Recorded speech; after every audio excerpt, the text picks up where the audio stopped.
What reconciliation really means is coming to terms with this past.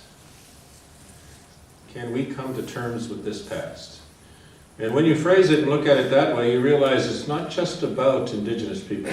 I really believe that when the settlement agreement was drafted and the terms of the Truth and Reconciliation Commission's mandate were drawn, that there was a belief on the part of government leaders and church leaders, and perhaps even some Indigenous leaders, that reconciliation was all about the work that Indigenous people needed to do to get over this, to get past this.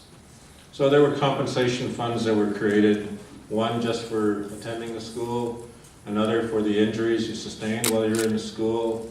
There were mental health programs that were put in place. There was the healing fund that was established. There were projects that were funded at the community level in Indigenous communities. So all of the efforts were being aimed at residential school survivors, the Indigenous community. There was no effort being made in all of that to talk to the non-Indigenous community about their need to come to terms with this past. They were the forgotten part of reconciliation.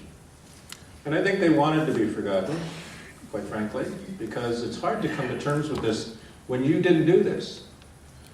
You were not the victimizer. You were not the perpetrator.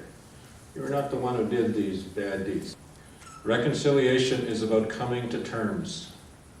In other words, figuring out a way that you can deal with this incident in your past so that you are able to move forward.